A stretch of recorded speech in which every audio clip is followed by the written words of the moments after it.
Við erum komin til hans Heiðars í Byko breiddinni og hann ætlar að fræða okkur pallinn og garðinn. Heiðar, blessaður og sæll. Svona sæl og blessaður. Takk fyrir að taka á móti okkur hérna. Já, bara verið velkomin. Herðu, þú ert sérfræðingur í þessum málum, ekki satt? Já, jú. Hvað geturðu sagt okkur? Nú er pallurinn, hann er orðinn grár og gugginn. Svona eins og ég, bara ekki. Já. Og hérna garðurinn, það þarf að lappa aðeins upp á hann. Já. Hvernig spurningar eru þið að fá hérna í Byko? Sko, algengustu spurningarnar okkar í dag, svona yfir sumarmánuðina, þá er það nú hvernig á að viðhalda pallinum svona á auðveldan hátt. Og það er náttúrulega allir að reyna að sleppa við svona að gera þetta svona bara the easy way. Og við náttúrulega erum með, svo erum við náttúrulega að fá spurningar líka í sambandi við bara garðvinnuna, sláttuvélar, hvernig sláttuvélar eigum við að kaupa, hvernig eigum við að eyða illgresi í garðinum og þetta eru svona algengustu spurningarnar. En þið eru með heimasíðu. Já. Og nú spyr ég, hún er mjög flott heimasíðan hjá ykkur. Já. Er ekki hægt að afla sér upplýsinga pallinn og allt þar?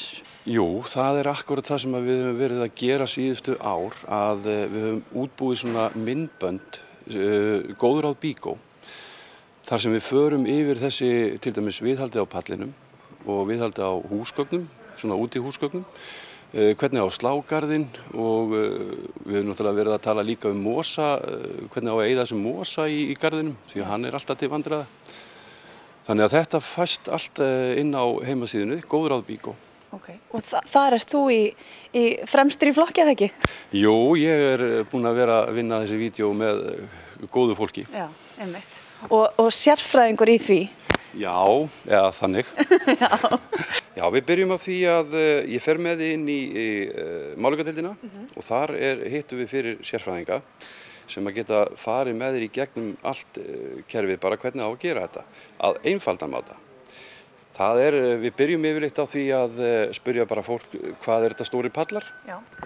Minn verður 20 fermetrar.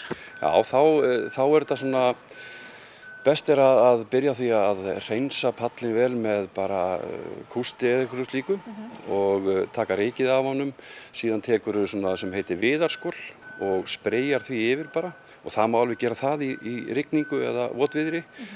Og þegar þú ert búin að því, þá byrjar þið bara að þú getur skrúbbað hann bara vel. Ef þú átt háþrýstidælu, þá notar hana sjálfsögðu og ef þú ekki svoleiðis verkfæri, þá getur þú leigt það hjá okkur í leigumarkaðinum. Og svo þegar þetta er búin að skrúbba hann vel og háþrýstið þvo hann eða láta vatna á hann, þá lætur hann þurrkast vel eða þorna.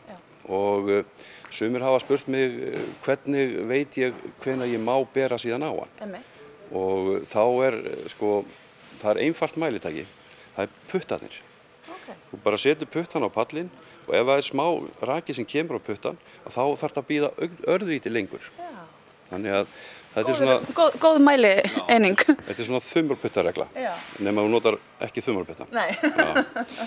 Nú, svo kemur að því að þú eru búin að gera þetta allt saman, þá getur vel verið að pallurinn ívist aðeins upp og það verður svona, hvað ég að segja, það verður svona smá ívinga á honum. Já, svona bólnar upp, eiginlega. Já, svona, svo kemur að því að þegar búið er að háþrýsti þó pallinn og hann ívist aðeins svona upp, þá er gott að taka sandpapír og eitthvað verkfæri til þess að svona pússa aðeins yfir hann, til þess að taka svona þessar ívingar í burtu. Nú þegar það er búið, þá kemur þetta svona skemmtilega að það er að bera á hann. Og við erum náttúrulega með, það er langbest að gera það bara með grófum pensli og við erum með einn pensil sem heitir Einar, sem er náttúrulega sérfræðingur líka í málningardeildinni hjá okkur. Og það þessi pensil, það getur sett skaft á hann og sko á pensilinn, ekki Einar. En svo þarf náttúrulega að passa það þegar þú ert að bera á hann, þá bara jafnt yfir hann. Og það síðan verða örugglega einhverjir pollar eftir og svona, og þá er gott að taka svona gresjuklút og taka svona mestu pollan af. En það er eitt svona sem að fólk verður að passa sig líka, að þegar þeir eru búnir að taka yfir pollana, það er eitt sem þið þurfa að gera, Það er bara þegar það er búið að taka pollana með grísjuklút, að taka grísjuklútin og væta hann í vatni og setja hann í rusli strax. Ekki setja hann inn í bílskúr og láta, það getur kviknað í honum. Já, svona eins og terpentínan og allt þetta. Akkurat. En hversu margar umferðir þarf maður að fara? Það er náttúrulega fer eftir hversu illa pallurinn er farin eftir veturinn, eða ekki? Jú, það er svona, ef hann þornar mjög skart og svona, þá er gott að bera á hann aftur bara strax þegar það er þornað. Það er náttúrulega æðislegt að sjá ferskan pall þegar maður er búinn að háþrýsti þú og gera allt sem maður þarf að gera. Já. Þá er hann bara eins og nýr. Það er náttúrulega svo yndislegt að vera á palli þar sem að þú geta setið bara í rólegheitunum og á milli umferða í EM og svona. Já, það snýst allt fótbolta núna. Já. En segðu mér, nú erum við í garðdeildinni og til að gera pallinn sætan í sumar, segi ég, að þá eru þið með ýmsa potta og svo eru þið með blóm og annað og garðhúsgögnin, þið eru með mikið úrval. Já, við erum með töluvert úrval hérna í Grænlandi eins og þetta er kallað hérna hjá okkur. Já. Og eins og þú segir, þá er þetta náttúrulega bara ein af stóru byggingavöruverslunum með garðdeild og við erum eins og þú sagðir með potta og svo náttúrulega erum við blóm og síðan erum við með garðhúsgögn í úrvali líka. Þannig að það er allt hér til þess að skreyta pallinn. Já, nákvæmlega. Og gera hann sætan eins og ég segi. Gera hann sætan. Já, en með illgresið. Já. Nú eru illgresin, það er erfitt að ráða við þau, eða ekki? Hvað getum við gert í því? Það eru til efni sem er eins og til dæmis, við vorum með hérna kasarón efni en við erum komið með illgresiseyðir sem þú bætir út í vatn og bara spreyjar á illgresið. Þetta er náttúrulega mest megnis í stæðin og gangstéttinnar og slíkt. Þú bara spreyjar þessu yfir og þá bara eftir einhver tíma þá bara drefst illgresið í þessu. Já. Og varir það alveg í allt sumar eða þurfum við að viðhalda því með þessu spreyi eða þessum vökva? Já, nú er illgresið svolítið svona, þetta er til vansa og þetta er fljótsprottið.